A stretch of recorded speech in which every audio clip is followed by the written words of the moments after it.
Dry ice is a remarkable material created by cooling and compressing carbon dioxide until it solidifies. Unlike ordinary ice, it doesn't melt into liquid. Instead, when it comes into contact with warm water, it produces a thick rolling fog that seems almost magical. This extraordinary substance can freeze a strawberry within seconds, preserve life-saving vaccines for weeks, and perform tasks that ordinary ice simply cannot. Even more fascinating, as dry ice warms up, it doesn't become liquid. It changes directly from a solid into a gas through a process known as sublimation. But have you ever wondered how an invisible gas is transformed into solid dry ice on an industrial scale? Today, Chronicle Travels takes you inside a modern dry ice factory to reveal every stage of its industrial manufacturing process, from carbon dioxide gas to solid blocks and pellets. The story of dry ice began almost 2 centuries ago. In 1835, French chemist Adrien Jean-Pierre Tillorier was experimenting with liquid carbon dioxide stored inside a high-pressure container. When he released the pressure, some of the liquid instantly evaporated, while the remaining portion suddenly turned into a strange white solid. Without realizing it, Tillorier had just discovered a completely new form of carbon dioxide, the material we now call dry ice. Although the discovery was groundbreaking, it remained mostly a scientific curiosity for decades. It wasn't until the 1920s that American chemical companies found a practical way to manufacture and sell dry ice commercially. At first, it was mainly used to keep meat, dairy products, and other perishable foods cold during transportation. Unlike conventional ice, which melts into water and can damage products, dry ice simply disappears into gas. That meant shipments stayed cold without becoming wet, a major advantage for the food industry. Its importance increased dramatically during World War II. Military operations required reliable methods for transporting medicines, vaccines, and food over long distances. Dry ice proved to be one of the most effective refrigeration materials available, helping preserve critical supplies even in challenging environments.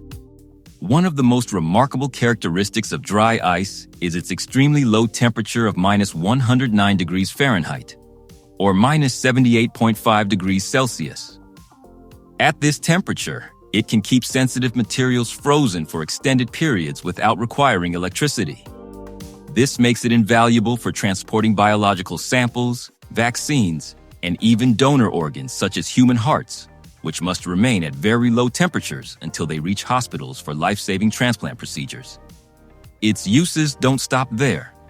Whenever dry ice is placed into warm water, it rapidly releases carbon dioxide gas, producing the dense white fog often seen in concerts, theatrical performances, haunted attractions, and movie productions. While it may appear like smoke, the effect is actually created by tiny droplets of condensed water suspended in the air, making it one of the safest and most dramatic visual effects used in entertainment. But none of these applications would be possible without a carefully controlled manufacturing process. Before dry ice can be manufactured, the most important ingredient, pure carbon dioxide, must first be collected and prepared. Although carbon dioxide naturally exists in the atmosphere, industrial dry ice is not made by pulling gas directly from the air. Instead, manufacturers recover carbon dioxide that is already being produced during other industrial processes. This not only provides a reliable source of CO₂, but also prevents large amounts of the gas from being released into the atmosphere. One major source comes from sugar fermentation used in breweries and distilleries. During the production of alcohol, fermentation naturally generates carbon dioxide.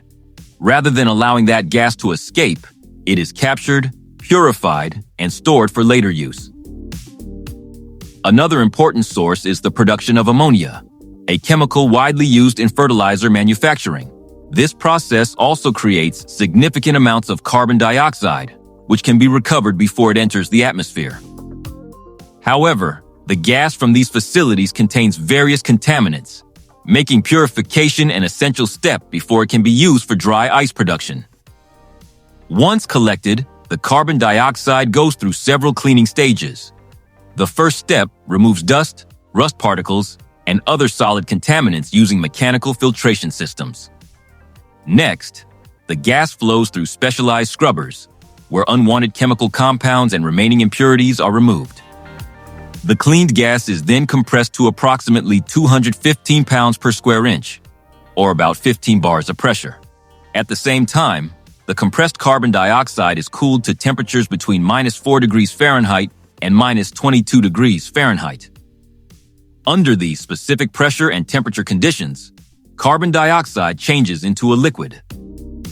The liquid CO₂ is transferred into massive cryogenic stainless steel storage tanks designed to safely hold extremely cold materials. Each tank is equipped with pressure relief safety valves and maintained at sub-zero temperatures to minimize evaporation. Together, these storage systems can hold up to 2,600 tons of liquid carbon dioxide, ensuring a continuous supply for large-scale production. From there, the liquid carbon dioxide travels through insulated pipelines toward the dry ice production machines. Because carbon dioxide can become dangerous in high concentrations by reducing the amount of oxygen in the air, safety is a top priority throughout the facility. Continuous ventilation systems operate around the clock, while gas monitoring sensors constantly measure CO₂ levels to ensure a safe working environment for employees. Now comes the moment where the real transformation begins.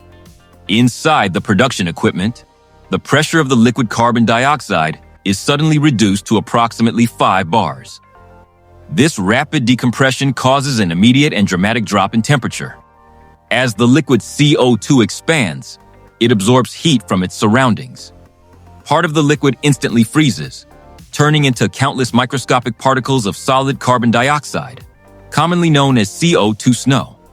The newly formed carbon dioxide snow gathers inside a collection chamber as a soft white powder.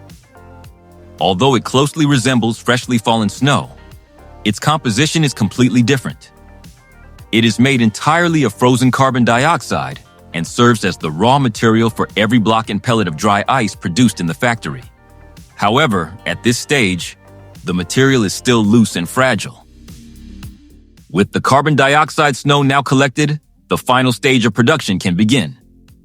At this point, the material still has the consistency of a soft powder, making it impossible to handle or transport. To transform it into solid dry ice, manufacturers must compress it using enormous hydraulic force. Large volumes of CO₂ snow are loaded into a rectangular steel mold. A powerful hydraulic piston then pushes down with pressures reaching 4,300 bars. Under this extreme force, the tiny snow-like particles fuse together, forming a dense, solid block of dry ice. Once the compression cycle is complete, the finished block is automatically pushed out of the mold. Depending on customer requirements, these blocks are then cut into different sizes for storage, transportation, or industrial use. But solid blocks aren't the only form manufacturers produce. Many industries require dry ice in the form of pellets. To create them, the carbon dioxide snow is fed into a heavy-duty extruder instead of a block mold. Inside the machine, a mechanical piston forces the material through precision-made openings under high pressure, producing long solid cylinders that are immediately cut into uniform pellets. The most common sizes are 5/8 inch or 16 millimeters and 1/8 inch or 3 millimeters in diameter. The larger pellets are widely used for refrigerated transportation and cold storage, while the smaller ones are mainly used for dry ice blasting, a specialized industrial cleaning process that removes dirt and contaminants without leaving behind chemicals or abrasive residue. Today, dry ice supports countless industries around the world. In the food sector, it keeps frozen products at the required temperature throughout long-distance transportation. In healthcare, it protects vaccines, biological samples, and even transplant organs until they safely reach hospitals and laboratories. Factories rely on dry ice pellets for residue-free industrial cleaning, while the entertainment industry uses them to create the thick rolling fog seen in concerts, theaters, television productions, and movie sets. From an invisible gas to a powerful industrial material, Dry ice is a perfect example of how science transforms everyday chemistry into technology that supports modern life. If you enjoyed this journey, subscribe to Chronicle Travels and join us for more incredible engineering stories from around the world.